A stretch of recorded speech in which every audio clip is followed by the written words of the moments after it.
जय हिंद दोस्तों, आप देख रहे हैं YouTube channel Suresh Kumar NCERT. आज हम बीएसएससी का सेट नंबर 23 लेंगे। इसके पहले सेट नंबर 22 तक कंप्लीट हो गया है।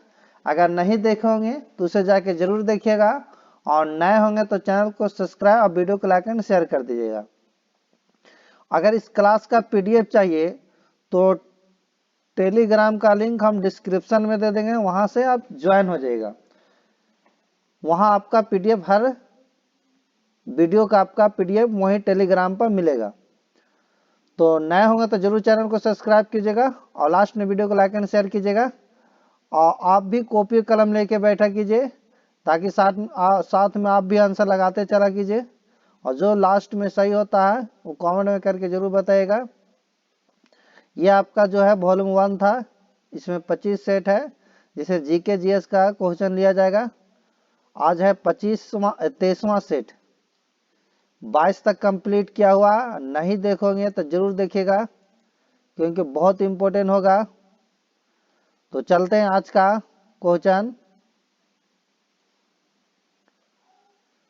जीके जीएस का प्रथम क्वेश्चन पहला कि निम्नलिखित में से कौन सी खारे पानी की एक झील है।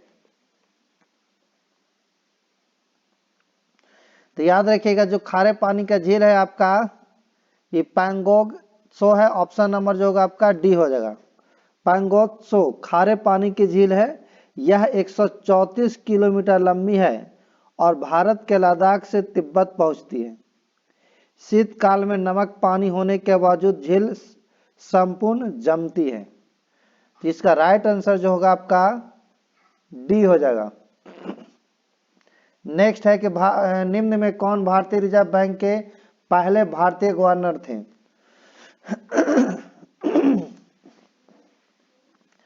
तो याद रखिएगा रिजर्व बैंक के पहले भारतीय गवर्नर जो थे आपका सीडी देशमुख। ऑप्शन नंबर जो होगा आपका डी हो जाएगा। राइट आंसर क्या हो जाएगा आपका डी हो जाएगा। और रिजर्व बैंक की स्थापना याद रखिएगा 1 अप्रैल 1935 को हुई थी और इसका जो मुख्यालय है मुंबई में है। लेकिन इसका राष्ट्रीयकरण जो हुआ था आपका 1949 ईस्वी में हुआ था, ये भी याद रखिएगा। नेक्स्ट क्वेश्चन अगला पढ़ते हैं। क्वेश्चन आपका तीसरा कि निम्नलिखित में से किस वर्ष में भारत के प्रधानमंत्री नरेंद्र मोदी अटल पेंशन योजना शुरू की थी। तो अटल पेंशन योजना की शुरुआत हमारे देश के प्रधानमंत्री श्री नरेंद्र मोदी द्वारा 1 जून 2015 को की गई थी। इस योजना के अंतर्गत लाभार्थियों को 60 वर्ष की आयु होने के बाद 1000 रुपये से लेकर 5000 रुपये तक की धनराशि पेंशन के रूप में प्रति माह दी जाती है। तो राइट आंसर जो होगा आपका 2015। ऑप्शन नंबर जो होगा राइट आंसर इसका बी हो जाएगा। नेक्स्ट क्वेश्चन है कि संगीत नाटक अकादमी पुरस्कार से सम्मानित उस्ताद इकबाल अहमद खान घराने से संबंध रखते हैं। तो ये जो रखते हैं आपका संगीत नाटक अकादमी पुरस्कार से सम्मानित उस्ताद इकबाल अहमद खान दिल्ली घराने के प्रसिद्ध शास्त्रीय गायक थे। तो ऑप्शन नंबर जो होगा आपका ये आपका सी हो जाएगा। राइट आंसर जो हो जाएगा आपका 4 का सी हो जाएगा। उस्ताद इकबाल अहमद खां भारतीय शास्त्रीय संगीत के विभिन्न शैलियों ठुमरी, दादरा, गजलें और भजन के लिए पहचाने जाते हैं। तो राइट आंसर जो होगा सी होगा। नेक्स्ट क्वेश्चन अगला पढ़ते हैं। क्वेश्चन नंबर आपका 5 कि पालक माता महाप्रजापति गौतमी ऐसी पहली महिला थी जिन्हें विभुखिनी के रूप में चुना गया था। तो इसका जो राइट आंसर जो होगा आपका 5 के आपका सी हो जाएगा बुध। ऑप्शन नंबर बुध जो है, बुध की पालक माता महाप्रजापति गौतमी ऐसी पहली महिला थी जिन्हें भिक्षुनी के रूप में चुना गया था। तो राइट आंसर जो होगा आपका सी हो जाएगा। ये बुध की पालक माता महाप्रजापति गौतमी एक ऐसी महिला थी जिन्हें भिक्षुनी के रूप में चुना गया था और गौतम बुद्ध की माता कि उनके जन्म के 7 दिन बाद ही मृत्यु हो गई थी। इनका लालन पालन इनकी सौतेली मां प्रजापति गौतमी ने किया था और बौद्ध धर्म ग्रहण करने वाली पहली महिला भी वही थी। तो राइट आंसर जो होगा आपका सी होगा। नेक्स्ट है भारतीय केंद्र सरकार ने किस वर्ष में राज्य पुनर्गठन आयोग की नियुक्ति की गई थी? तो राइट आंसर जो होगा आपका ये 6 के आपका सी हो जाएगा 1953 ईस्वी में। राज्य पुनर्गठन आयोग की नियुक्ति 1953 ईस्वी में की गई थी। भारत सरकार राज्यों को भाषीय आधार पर पुनर्गठित करने के लिए राज्य पुनर्गठन आयोग की स्थापना 1953 ईस्वी में की थी। और याद रखिए भाषा के आधार पर गठन होने वाला पहला राज्य आपका आंध्र प्रदेश था। और ये भी याद रखिएगा कि राज्य पुनर्गठन आयोग के अध्यक्ष आपका फजल अली थे। इसका अन्य सदस्य भी थे जैसे पंडित आपका हृदयनाथ कुंजरू, सरदार के एम पनिक्कर भी थे।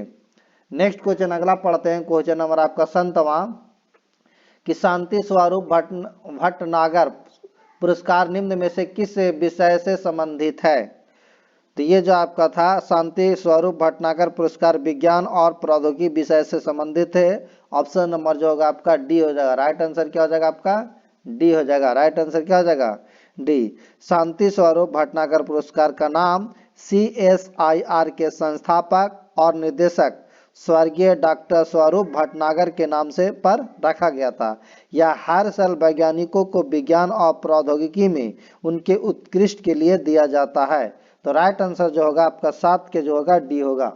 नेक्स्ट है दांदली वन्य जीव अभयारण्य निम्न में से किस राज्य से में स्थित है? तो याद रखिएगा दांदली वन्य जीव अभयारण्य कर्नाटक राज्य में स्थित है। ऑप्शन नंबर जो होगा आपका डी होगा। राइट आंसर क्या हो जाएगा आपका? Option number D. यह वन्य जीव अभयारण्य याद रखिएगा यह वन्य जीव अभयारण्य प्राकृतिक, साहसिक और वन्य जीव का मादक मिश्रण है। और दांदली वन्य जीव अभयारण्य में बाघों, तेंदुआ, काले तेंदुआ, हाथी, हिरन और भालू के लिए प्राकृतिक स्थान है। तो राइट आंसर जो होगा 8 का आपका डी हो जाएगा। नेक्स्ट क्वेश्चन अगला पढ़ते हैं। क्वेश्चन नंबर आपका 11 कि भारतीय संविधान के अनुसार के आदेश के बगैर सर्वोच्च न्यायालय के न्यायाधीश के पद से हटाया नहीं जा सकता है। तो किसे नहीं हटाया जा सकता है?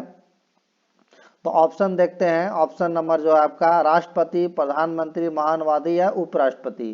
तो ये आपका राष्ट्रपति नहीं हो जाएगा। राइट आंसर जो होगा आपका 9 के आपका ए हो जाएगा। याद रखिएगा कि भारतीय संविधान के अनुसार राष्ट्रपति के आदेश के बगैर सर्वोच्च न्यायालय के न्यायाधीश को पद से नहीं हटाया जा सकता। और अनुच्छेद 53 के अनुसार संघ की कार्यपालिका शक्ति उनमें निहित है। वह भारतीय सशस्त्र सेनाओं का सर्वोच्च सेनानायक भी है और सभी प्रकार के पथकार लगाने व हटाने वाला, युद्ध शांति की घोषणा करने वाला होता है। वह देश का प्रथम नागरिक भी होता है, राष्ट्रपति। नेक्स्ट क्वेश्चन अगला पढ़ते हैं कि अंडमान और निकोबार द्वीप समूह की एक महत्वपूर्ण पर्वत चोटी माउंट डायबोलो कहाँ स्थित है? तो याद रखिएगा ये आपका स्थित है आपका ये 10 का आपका आंसर हो जाएगा मध्य अंडमान में। राइट आंसर जो होगा आपका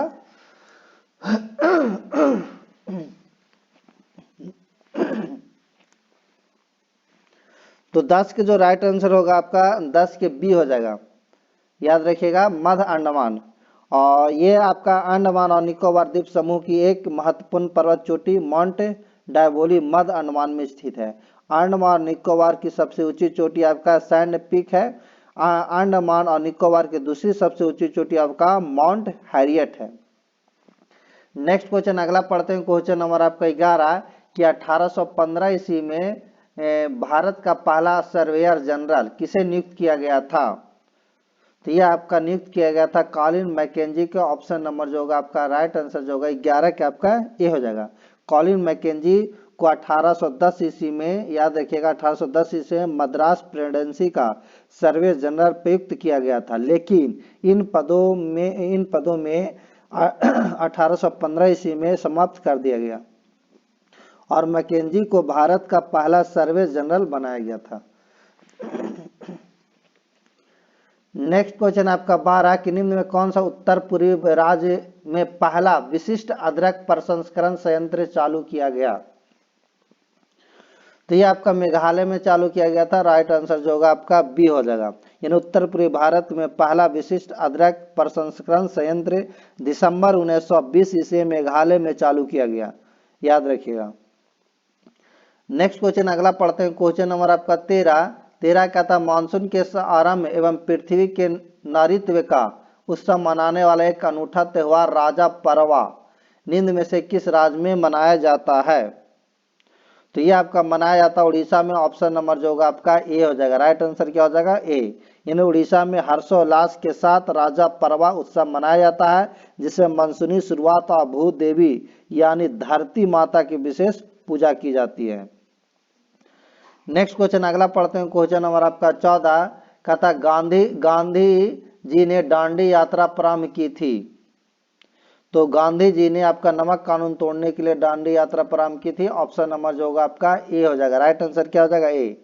याद रखिए गांधी जी 12 मार्च 1930 को साबरमती आश्रम गुजरात से अपने 78 सहयोगियों के साथ दांडी मार्च नमक के ऊपर लगाए गए कर के विरोध में किया गया था और 6 अप्रैल 1930 को 558 किलोमीटर की यात्रा पूरी कर दांडी में गांधी जी ने नमक बनाकर कानून तोड़ा। इसे समन्वय अवज्ञा आंदोलन भी कहा जाता है और इस आंदोलन की प्रमुख विशेषता आपका महिलाओं के भागीदारी थी। तो राइट आंसर जो होगा आपका 14 के ए हो जाएगा। नेक्स्ट है कि शिवाजी के बारे में निम्नलिखित में से कौन सा कथन सत्य है? पुणे उनकी राजधानी थे। उन्होंने मराठों को एक राष्ट्र में जोड़ा। वे गुरिल्ला युद्ध में विश्वास नहीं करते थे। फिर कहता गैर हिंदुओं की ओर असहिष्णुता। तो सत्य पहचानना है। तो इसका जो राइट आंसर जो होगा आपका बी हो जाएगा। उन्हें मराठों को एक राष्ट्र में जोड़ा। ऑप्शन नंबर जो होगा आपका बी हो जाएगा। यानी शिवाजी के पूर्व मराठा कोई राष्ट्र नहीं था। याद रखिएगा शिवाजी के पूर्व मराठा कोई राष्ट्र नहीं था। विभिन्न मराठा सरदारों के अलग अलग गुट थे। उन्होंने मराठों को एक राष्ट्र में संगठित किया। उन्हें राजधानी रायगढ़ थी और वे गुरिल्ला युद्ध के प्रांगत थे। याद रखिएगा। नेक्स्ट है कि इंडियन नेशनल आर्मी किसके द्वारा बनाई गई थी? तो Indian national army Subhash Chandra Bose द्वारा बनाई गई थी। राइट आंसर जो होगा आपका 16 के ये हो जाएगा। इंडियन नेशनल आर्मी का गठन 23 जून 1952 को याद रखिएगा आपका रास बिहारी बोस ने टोक्यो सम्मेलन में किया था। बाद में सुभाष चंद्र बोस को इसकी कमान सौंपी गई थी। तो राइट आंसर जो होगा आपका ए हो जाएगा। नेक्स्ट क्वेश्चन आपका अगला है 17 के 1857 ईस्वी के सैनिक विद्रोह का तत्कालीन कारण क्या था? तो ऑप्शन देखते हैं। इसका तत्कालीन कारण क्या था? तो सैनिकों को कम वेतन, सैनिकों को गृह से लगे कारतूसों की आपूर्ति, अंग्रेजों द्वारा भारतीयों का शोषण, ईस्ट इंडिया कंपनी के नियंत्रण को सम्राट को हस्तांतरण करना। तो इसका जो राइट आंसर जो होगा आपका 17 के आपका बी हो जाएगा। सैनिकों को गृह से लगे कारतूसों की आपूर्ति। ऑप्शन नंबर जो होगा आपका बी हो जाएगा। ऑप्शन नंबर क्या हो जाएगा? बी। यानी 1857 ईस्वी के विद्रोह ब्रिटिश सेना में भारतीय सैनिकों का विद्रोह था। याद रखिएगा ये जो था आपका ब्रिटिश सेना में भारतीय सैनिकों का विद्रोह था और इस सैनिकों में चर्बी लगे कारतूसों के प्रयोग करने से इनकार कर दिया और मंगल पांडे ने अपने आपका एजुटेंट पर गोली चलाकर उनकी हत्या कर दी। तो राइट आंसर जो होगा आपका बी हो जाएगा। नेक्स्ट है कालिदास। तो कालिदास क्या थे आपका? हर्षवर्धन के शासन काल में नाटककार थे या गुप्त काल में खगोल शास्त्री थे? इनमें से कोई नहीं, या गुप्त काल के कवि थे। तो ये आपका गुप्त का ये जो कालिदास जो थे आपका, तो याद रखिएगा ये गुप्त काल के कवि थे। ऑप्शन नंबर जो होगा आपका डी हो जाएगा। कालिदास गुप्त सम्राट चंद्रगुप्त द्वितीय विक्रमादित्य के दरबार में नवरत्नों में से एक थे। याद रखिएगा वे संस्कृत भाषा के महान कवि थे जिन्होंने अभिज्ञान शकुंतलम और कुमार संभव जैसे नाटकों की रचना की। तो राइट आंसर जो होगा आपका 18 के डी होगा। नेक्स्ट है कि विश्व का सबसे बड़ा महासागर कौन सा है? विश्व का सबसे बड़ा महासागर आपका प्रशांत महासागर है। ऑप्शन नंबर जो होगा आपका 19 के ए हो जाएगा। राइट आंसर क्या हो जाएगा आपका ए हो जाएगा, प्रशांत महासागर। यानी विश्व का सबसे बड़ा महासागर प्रशांत महासागर है, जिसका क्षेत्रफल लगभग 16.5 करोड़ वर्ग किलोमीटर है और समुद्र की सबसे अधिक गहराई मेरीना गर्त इसी महासागर में है, जिसकी गहराई 1133 मीटर आंकी गई है। तो राइट आंसर 19 क्या आपका ये होगा।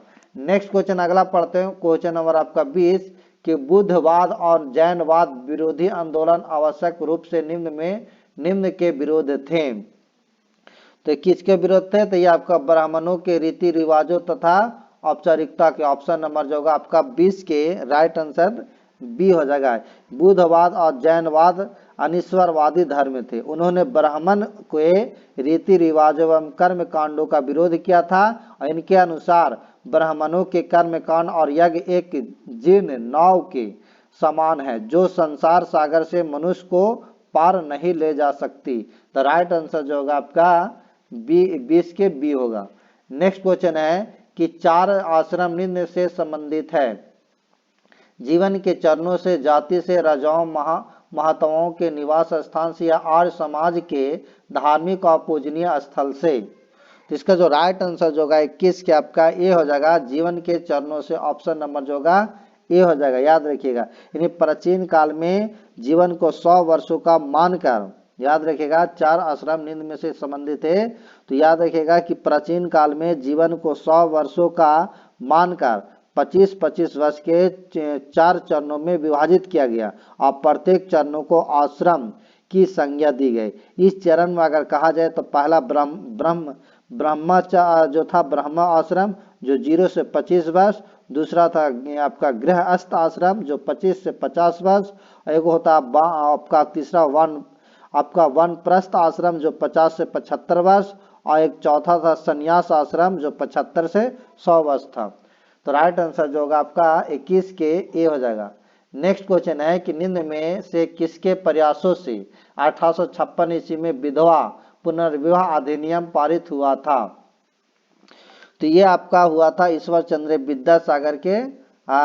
ऑप्शन नंबर जो होगा आपका बी हो जाए ए हो जाएगा। यानी इनके आपका कलकत्ता के संयुक्त कॉलेज के आचार्य ईश्वर चंद्र विद्यासागर ने विधवा विवाह के समर्थन में लगभग 61 हस्ताक्षरों वाला प्रार्थना पत्र तत्कालीन गवर्नर जनरल लॉर्ड डलहौजी को दिया, जिसके परिणाम स्वरूप 1856 ईस्वी में हिंदू विधवा पुनर्विवाह अधिनियम द्वारा विधवा विवाह को मान्यता दी गई।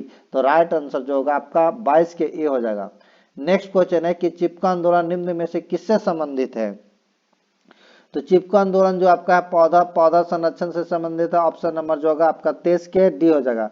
चिपको आंदोलन 1973 ईस्वी में उत्तराखंड के चमोली जिले में प्रारंभ हुआ था, याद रखिएगा। और महिलाओं का एक समूह पेड़ से चिपक कर उसको काटने का विरोध करते थे। धीरे धीरे यह पूरे उत्तराखंड और हिमालय क्षेत्र में फैल गया। इस आंदोलन के प्रतिपादक याद रखिएगा सुंदरलाल बहुगुणा थे। सुंदरलाल बहुगुणा। तो राइट आंसर जो होगा आपका डी हो जाएगा। नेक्स्ट है टीपू सुल्तान के शासनकाल के दौरान मैसूर की राजधानी कहाँ थी।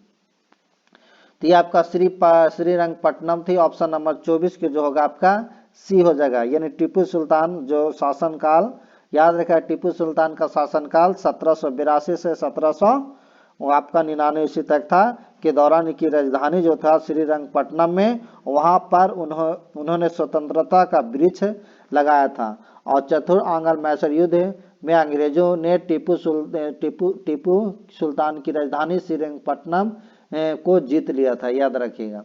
नेक्स्ट क्वेश्चन अगला पढ़ते हैं। क्वेश्चन नंबर आपका 25।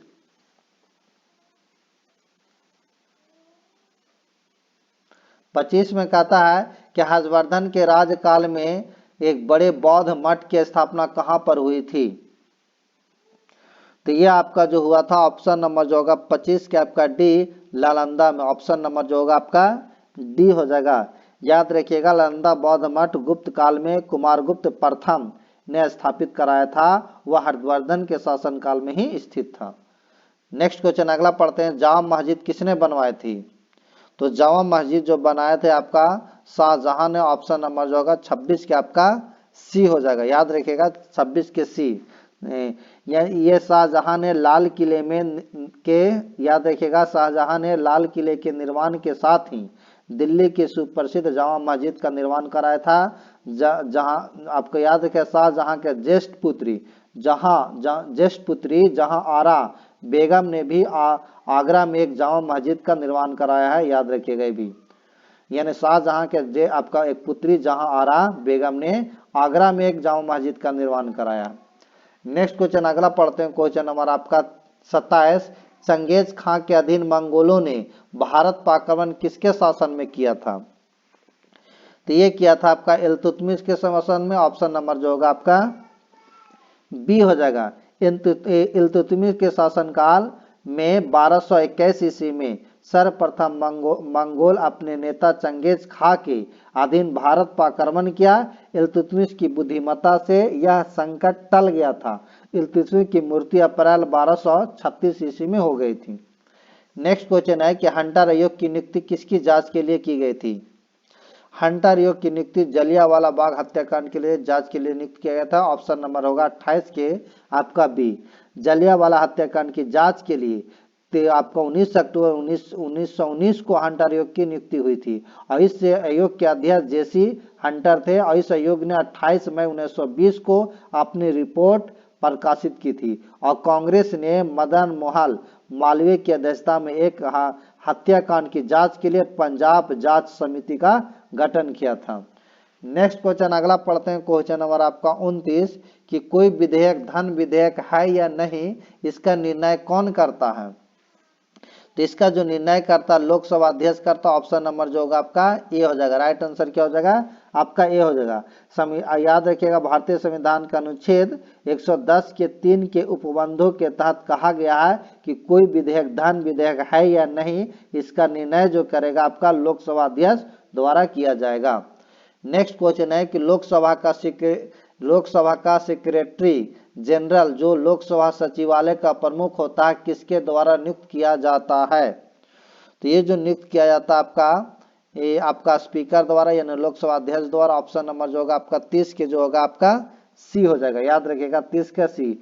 लोकसभा के महासचिव की नियुक्ति लोकसभा अध्यक्ष स्पीकर द्वारा की जाती है जो केवल अध्यक्ष के प्रति उत्तरदायी होता है। वह दलबंदी से मुक्त रहता है। एक बार नियुक्त हो जाने पर वह निर्धारित सेवा निवृत्ति की आयु जो इस समय 60 वर्ष है प्राप्त होने तक अवैध रूप से अपने पद पर बना रहता है। तो राइट आंसर जो होगा आपका 30 के सी हो जाएगा।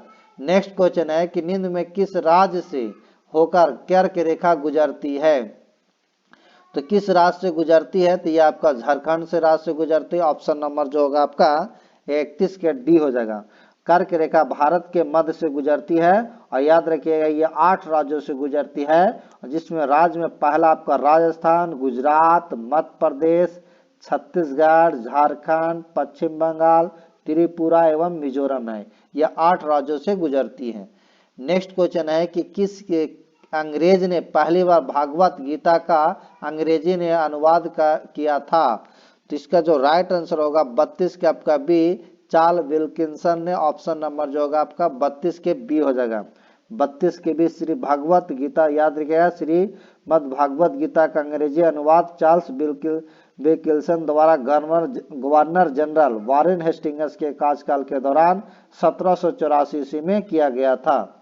नेक्स्ट क्वेश्चन अगला पढ़ते हैं, क्वेश्चन नंबर आपका 33 हड़प्पन लोगों को निम्न में से किसकी जानकारी नहीं थी? तो हड़प्पन काल में किसकी जानकारी नहीं थी? तो ये आपको लोहा की जानकारी नहीं थी। ऑप्शन नंबर जो होगा आपका 33 के जो होगा आपका सी हो जाएगा। याद रखिएगा हड़प्पा कालीन लोगों को सोना, चांदी, तांबा, कांसा तथा शीशा का ज्ञान था लेकिन हड़प्पा कालीन जो था आपका लोहा का नहीं था ज्ञान। याद रखिएगा। नेक्स्ट क्वेश्चन अगला पढ़ते हैं, क्वेश्चन आपका 34 कि गेहूं का समर्थन मूल्य घोषित करने का मुख्य उद्देश्य है?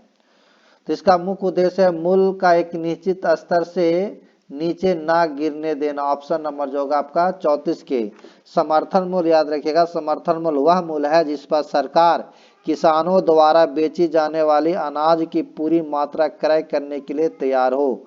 जब बाजार में अनाजों का मूल्य गिर रहा हो तो सरकार किसानों से समर्थन मूल्य पर अनाज खरीदकर उनकी हित की रक्षा कर सकती है। नेक्स्ट क्वेश्चन अगला पढ़ते हैं, क्वेश्चन नंबर आपका 35 में कहता है कि जवाहरलाल नेहरू कितनी बार भारतीय राष्ट्रीय कांग्रेस के अध्यक्ष बने थे? तो ये बने थे 3 बार। ऑप्शन नंबर जो होगा आपका और 35 के जो होगा 3 बार होगा। भारत के अब याद रखिएगा भारत की आज़ादी के पहले पंडित जवाहरलाल नेहरू ने भारतीय राष्ट्रीय कांग्रेस के 3 बार 1929 में लाहौर में, 1936 में लखनऊ में, 1937 में फैजपुर में अध्यक्ष रहे। आज़ादी के पश्चात वे 1951 में दिल्ली, 1800 और याद रखिएगा फिर उसके बाद आपका 53 में हैदराबाद और 1954 में कल्याणी में भारतीय राष्ट्रीय कांग्रेस के अध्यक्ष रहे थे। नेक्स्ट क्वेश्चन अगला पढ़ते हैं कि राज्यसभा का सभापति, तो राज्यसभा का सभापति आपका लोकसभा एवं राज्यसभा के सदस्यों द्वारा संयुक्त रूप से चुना जाता है। ऑप्शन नंबर 36 के जो होगा बी हो जाएगा। और राज्यसभा जो होता है, याद रखिएगा, राज्यसभा सभापति का निर्वाचन संसद के दोनों सदनों की संयुक्त बैठक के अनुपातिक प्रतिनिधित्व की पद्धति के अनुसार एकल संक्रमणीय मत पद्धति से तथा गुप्त मतदान द्वारा होता है। नेक्स्ट क्वेश्चन आगे है कि संसद बनता है, तो संसद जो बनता है संसद के दोनों सदनों से या संसद के दोनों सदनों निर्वाचित तथा मनोनीत सदस्यों से, संसद के दोनों सदनों तथा सदन के सभापति से, इनमें से कोई नहीं। तो ऑप्शन जो हो जाएगा इनमें से कोई नहीं, ऑप्शन नंबर क्या हो जाएगा, इनमें से कोई नहीं। याद रखिएगा, भारत की संसद राष्ट्रपति, राज्यसभा तथा लोकसभा से मिलकर बनती है। संसद के निम्न सदन को लोकसभा और उच्च सदन को राज्यसभा कहते हैं। नेक्स्ट क्वेश्चन अगला पढ़ते हैं कि शक काल पर आधारित राष्ट्रीय पंचांग किस वर्ष आरंभ हुआ था। तो ये आपका जो आरंभ हुआ था 38 के, आपका डी हो जाएगा, आपका 78 एडी में। ऑप्शन नंबर जो होगा आपका हो जाएगा डी, यानी सी हो जाएगा। क्या हो जाएगा, सी। यानी जैन ग्रंथों के अनुसार विक्रमादित्य आपका 57 ईसा पूर्व के उत्तराधिकारी को 135 विक्रम संवत में शकों ने पराजय कर इसके उपलक्ष्य में शक संवत चलाया था। इस प्रकार इसकी प्रारंभिक तिथि अगर देखा जाए 135 में से अगर 57 घटेगा तो आपका हो जाएगा 78, यानी 78 वर्ष आती है। अधिकांश इतिहासकारों ने कुषाण शासक कनिष्क को इसका प्रवर्तक माना है। तो राइट आंसर जो होगा आपका 38 के आपका जो हो जाएगा सी हो जाएगा। नेक्स्ट है उदयगिरी के पत्थर को में काटी गुफाएं किस राज्य में स्थित है। तो ये आपका मध्य प्रदेश में। ऑप्शन नंबर जो होगा 39 के जो होगा सी। उदयगिरी की गुफाएं मध्य प्रदेश के विदिशा जिले में स्थित है। उदयगिरी की पहाड़ी के पूरब के तरफ पत्थरों को काटकर गुफाएं बनाए गए। इन गुफाओं में प्रशस्तर मूर्तियों के प्रमाण मिलते हैं। उदयगिरी की पहली नीचाईगिरी के नाम से जाना जाता था। कालिदास ने भी इसे इसी नाम से संबोधित किया है। तो राइट आंसर जो होगा 39 के सी हो जाएगा। नेक्स्ट क्वेश्चन आपका अगला है कि एबेल पुरस्कार किस क्षेत्र में महत्वपूर्ण योगदान के लिए दिया जाता है। जिसका जो राइट आंसर जो होगा आपका गणित। ऑप्शन नंबर जो होगा आपका 40 के जो होगा बी हो जाएगा। एबेल पुरस्कार एक अंतर्राष्ट्रीय पुरस्कार है जो गणित के क्षेत्र में नॉर्वे के राजा द्वारा दिया जाता है। एबेल पुरस्कार को गणित के क्षेत्र का नोबेल पुरस्कार के नाम से भी जाना जाता है, याद रखिएगा। नेक्स्ट क्वेश्चन है द किंग्स स्पीच है एक।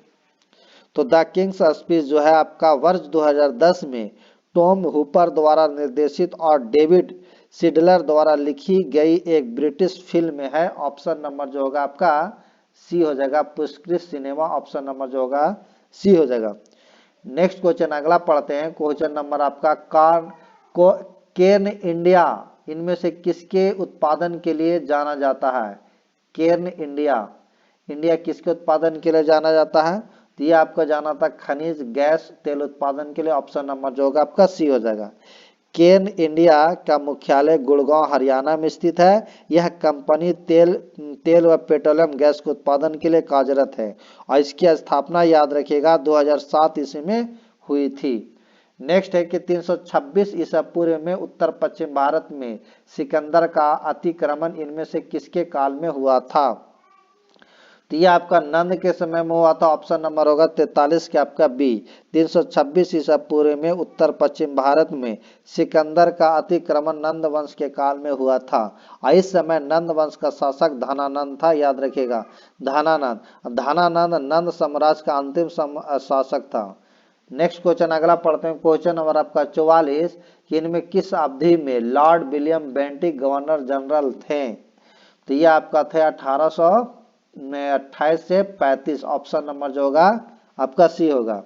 लॉर्ड विलियम बेंटिक का कार्यकाल 1828 से 1835 था। वह भारत का पहला गवर्नर जनरल था, याद रखिएगा। और राजा राममोहन राय के सहयोग से बेंटिक ने 1829 ईस्वी में सती प्रथा को समाप्त किया और इसे शिशु बालिका की हत्या पर भी प्रतिबंध लगा दिया था। नेक्स्ट क्वेश्चन अगला पढ़ते हैं। क्वेश्चन नंबर आपका 45 45 में है आपका कहता है कि मॉन्टेग्यू चेम्सफोर्ड सुधार किस वर्ष पारित हुआ था। तो ये आपका जो पारित हुआ था ऑप्शन नंबर जो होगा आपका सी 1919 ईस्वी में पारित हुआ था, 1919। ये याद रखिएगा कि तत्कालीन भारत के सचिव एडविन मॉन्टेग्यू और वायसराय लॉर्ड चेम्सफोर्ड की रिपोर्ट भारतीय परिषद अधिनियम 1919 का आधार बनी थी और इसी रिपोर्ट को मॉन्टेग्यू चेम्सफोर्ड सुधार के नाम से जाना जाता है। नेक्स्ट क्वेश्चन अगला पढ़ते हैं। क्लीमेंट एटली की घोषणा ने संसद में इनमें से किसकी उद्घोषणा की थी। तो ये आपका की थी कैबिनेट मिशन की रचना, ऑप्शन नंबर जो होगा आपका 46 के बी हो जाएगा। ब्रिटिश में आपका 26 जुलाई 1945 को इटली के नेतृत्व में ब्रिटिश मंत्रिमंडल ने सत्ता ग्रहण की और क्लीमेंट एटली ने संसद में कैबिनेट मिशन की रचना की घोषणा की और कैबिनेट मिशन 24 मार्च 1946 को दिल्ली आया और इसके अध्यक्ष भारत मंत्री लॉर्ड पैथिक लॉरेंस थे तथा अन्य 2 सदस्य आपका स्टैफोर्ड क्रिप्स तथा एबी अलेक्जेंडर थे। तो राइट आंसर जो होगा आपका बी हो जाएगा। नेक्स्ट क्वेश्चन अगला पढ़ते हैं आपका 47 कि मुगा किस्म का रेशम इनमें से किस राज्य का मूल उत्पाद है। तो ऑप्शन नंबर जो होगा आपका असम होगा, ऑप्शन नंबर जो होगा 47 के आपका ए हो जाएगा। नेक्स्ट क्वेश्चन आपका अगला कि गुलबर्गा इनमें से किस राज्य में स्थित है। तो गुलबर्गा जो है आपका कर्नाटक प्रांत का एक शहर है, ऑप्शन नंबर जो होगा आपका सी हो जाएगा। राइट आंसर क्या हो जाएगा, सी हो जाएगा। नेक्स्ट क्वेश्चन अगला पढ़ते हैं कि कहाँ काली मिट्टी नहीं पाई जाती है। तो काली मिट्टी आपका जो नहीं पाई जाती है आपका पश्चिम बंगाल में नहीं पाई जाती, ऑप्शन नंबर जो होगा आपका 49 के सी। बाकी काली मिट्टी आपका गुजरात हो गया, महाराष्ट्र, मध्य प्रदेश, पश्चिमी क्षेत्र उड़ीसा के, दक्षिणी क्षेत्र कर्नाटक के इत्यादि में ये सब पाया जाता है। और काली मिट्टी को याद रखिएगा रेगुर मिट्टी के नाम से भी जाना जाता है। और काली मिट्टी में आपका सबसे ज्यादा अगर खेती होता है तो कपास की खेती होता है। नेक्स्ट क्वेश्चन अगला पढ़ते हैं 50 की विनियोजन का कानून सरकार को पैसा निकालने की अनुमति देता है।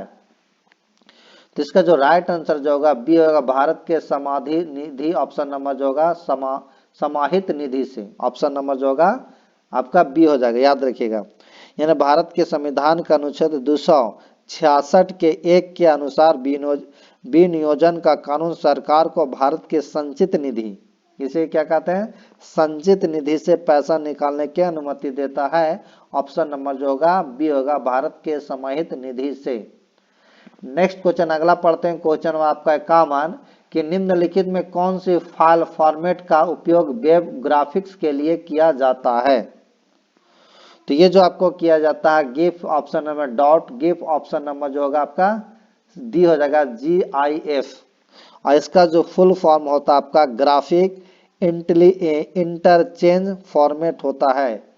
नेक्स्ट क्वेश्चन है ये आपका खाली स्थान एक उन्नत अध्ययन का विषय है जो छात्रों को बड़ी मात्रा में डेटा का विश्लेषण करना और इसमें पैटर्न की खोज करना सिखाता है। तो ये है आपका option number data science, option number जो होगा आपका सी होगा। यानी डेटा साइंस एक उन्नत अध्ययन का विषय है जो छात्रों की बड़ी मात्रा में डेटा का विश्लेषण करना और इसमें पैटर्न खोज को सिखाता है। ऑप्शन नंबर जो होगा आपका सी हो जाएगा। नेक्स्ट क्वेश्चन अगला पढ़ते हैं। क्वेश्चन नंबर 53 कहता है निम्नलिखित में कौन सा एक सदिश राशि है। सदिश राशि है तो सदिश राशि जो है आपका विद्युत क्षेत्र, ऑप्शन नंबर जो होगा आपका डी हो जाएगा। याद रखिएगा विद्युत क्षेत्र जो है एक सदिश राशि है। विद्युत क्षेत्र का कंसेप्ट सबसे पहले माइकल फैराडे ने दिया था, याद रखिएगा। नेक्स्ट क्वेश्चन अगला पढ़ते हैं कि निम्नलिखित में से कौन सा शरीर का अंग ग्रंथि शरीर के तापमान के नियमन के लिए उत्तरदायी है। तो ये जो है आपका हाइपोथैलेमस, ऑप्शन नंबर जो होगा आपका ए हो जाएगा। ऑप्शन नंबर ए यानी शरीर के ताप को हाइपोथैलेमस नामक ग्रंथि नियंत्रित करता है जो दिमाग में होती है। क्या होती है, जो दिमाग में। यह बॉडी के बेसिक मेटाबॉलिक रेट कंट्रोल करती है जिससे टेम्परेचर रेगुलेट होता है। नेक्स्ट क्वेश्चन अगला पढ़ते हैं। क्वेश्चन नंबर आपका 55 कि निम्नलिखित में कौन सा हार्मोन मस्तिष्क हार्मोन मस्तिष्क द्वारा स्रावित होता है जो सोने जागने के चक्र में विनियमित करने में मदद करता है। तो ऑप्शन नंबर जो होगा आपका इसका 55 के जो ऑप्शन हो जाएगा आपका बी हो जाएगा मेलाटोनिन। ऑप्शन नंबर जो होगा आपका बी हो जाएगा, याद रखिएगा। मेलाटोनिन जो है, मेलाटोनिन एक हार्मोन है जो पीनियल ग्लैंड से स्रावित होता है और पिलियन ग्लैंड जो है दिमाग में स्थित होता है। जब पे मेलाटोनिन हार्मोन स्रावित होता है तब हमें नींद आने लगती है और पिलियन ग्लैंड से मेलेनियन कुदरती तौर पर शाम से स्रावित होने लगता है और अंधेरा बढ़ने के साथ ही इसकी मात्रा बढ़ती जाती है। नेक्स्ट क्वेश्चन है कि श्वेत प्रकाश जब प्रिज्म से होकर गुजरता है तो वन सबसे कम विचलित होता है, वह कौन सा है? तो ये आपका है लाल। ऑप्शन नंबर जो होगा आपका सी हो जाएगा। ऑप्शन नंबर 56 के आपका सी। याद है कि श्वेत प्रकाश जब सूर्य का प्रकाश जब प्रिज्म से होकर गुजरता है तो 7 रंगों में विभक्त होता है, जिनमें बैंगनी रंग का विक्षेपण सबसे अधिक और लाल रंग का विक्षेपण सबसे कम होता है। नेक्स्ट क्वेश्चन अगला पढ़ते हैं। क्वेश्चन आपका 57। किस ध्वनि की स्पष्ट पृथक प्रतिध्वनि सुनी जाती है जब ध्वनि की श्रोता से प्रतिध्वनित न्यूनतम दूरी होता है? तो ये आपको होता है 17 मीटर। ऑप्शन नंबर जो होगा आपका बी होगा, 57 का बी। वह न्यूनतम समयांतराल जिसमें हम 2 प्रतिध्वनियों को एक दूसरे से अलग पहचान कर सकते हैं। तो ऑप्शन नंबर जो होगा आपका बी हो जाएगा। नेक्स्ट अगला पढ़ते हैं, इधर नॉर्मिकल है, आगे पढ़ते हैं। क्वेश्चन नंबर आपका 63 कहता है सबसे लंबा जीवित वृक्ष है। तो सबसे लंबा जीवित वृक्ष जो है ऑप्शन नंबर जो होगा आपका ए यूकेलिप्टस है। ऑप्शन नंबर जो होगा आपका ए हो जाएगा। पृथ्वी पर यूकेलिप्टस सबसे लंबा जीवित वृक्ष है, इस याद रखिएगा, और इसका विकास ऊंचाई की तरफ अधिक होता है। नेक्स्ट क्वेश्चन अगला पढ़ते हैं। क्वेश्चन आपका है आपका 64 कहता है कि वर्तमान प्रमाण के अनुसार पृथ्वी पर जीव का उद्गम 2 लाख वर्ष पूर्व हुआ। इस युग में प्रोटोजोआ शैवाल का जीवाणु थे। तो ऑप्शन नंबर जो होगा आपका ये ऑप्शन नंबर ए हो जाएगा 20,000 वर्ष पूर्व। ऑप्शन नंबर होगा 64 के आपका ए हो जाएगा। 64 के आपका ए हो जाएगा। आधुनिक प्रमाण के अनुसार पृथ्वी पर जीव का उद्गम 2 लाख वर्ष हुआ था और इस उद्गम में प्रोटोजोआ शैवाल एवं जीवाणु था। नेक्स्ट क्वेश्चन अगला पढ़ते हैं। क्वेश्चन आपका 65 क्रायोजेनिक इंजन का प्रयोग इनमें से होता है। तो क्रायोजेनिक इंजन का प्रयोग जो होता है आपका रॉकेट में होता है। ऑप्शन नंबर होगा 65 के आपका ए हो जाएगा। रॉकेट में क्रायोजेनिक इंजन का प्रयोग किया जाता है। नेक्स्ट है नींद में गैस आश्रु गैस की तरह काम में लेते हैं। तो कौन लेते हैं? तो ये लेते हैं आपका SO2। ऑप्शन नंबर जो होगा आपका बी हो जाएगा। आंसू गैस के रूप में SO2 का प्रयोग किया जाता है। SO2 सल्फर डाइऑक्साइड का सूत्र है, याद रखिएगा। और यह एक तीक्ष्ण गंध वाली गैस है जो वायु से हल्का होती है। नेक्स्ट क्वेश्चन अगला है 66 आपका 67 कि श्वेत रुधिराणु को किस अन्य नाम से भी जाना जाता है? तो ऑप्शन नंबर जो होगा आपका 67 के आपका सी हो जाएगा। आपका ल्यूकोसाइट्स। ऑप्शन नंबर जो होगा सी हो जाएगा। ल्यूकोसाइट यानी श्वेत यानी WC को ल्यूकोसाइट के नाम से भी जाना जाता है।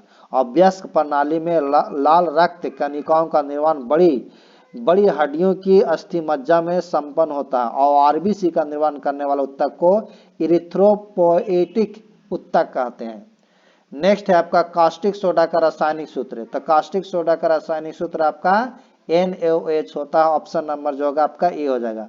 कास्टिक सोडा का रासायनिक सूत्र NaOH होता है। नेक्स्ट क्वेश्चन है रक्त में जो तत्व नहीं पाया जाता हुआ है।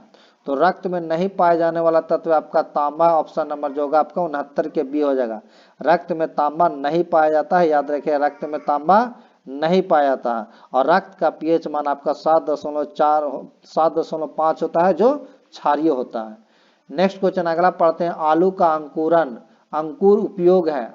आलू का अंकुर उपयोगी है पोषण के लिए, श्वसन के लिए, जनन के लिए, कायिक वर्धन के लिए। तो ऑप्शन नंबर जो होगा आपका सी हो जाएगा, जनन के लिए। ऑप्शन नंबर क्या हो जाएगा? 70 के आपका सी हो जाएगा। आलू का अंकुर जनन के लिए उपयोगी है, याद रखिएगा। आलू एक जो है रूपांतरित तना का है। इसका वैज्ञानिक नाम जो होता है सोनॉम आपका सोनॉन ट्यूबरसोसम होता है। यह सोलेनेसी कुल का एक पौधा है, याद रखिएगा। यह जो है आपका सोलेनेसी कुल का पौधा है, कभी पूछ देता है। तो राइट आंसर जो होगा आपका 70 के जो होगा सी होगा। नेक्स्ट है विद्युत चुम्बक के रूप में समानता किस धातु का उपयोग होता है? तो ये आपका लोहा को होता है। ऑप्शन नंबर जो होगा आपका बी होगा। आप याद रखिएगा लोहा जो होता है आपका ये आपका विद्युत चुम्बक के रूप में समानता किस धातु को उपयोग होता है? तो लोहा को होता है।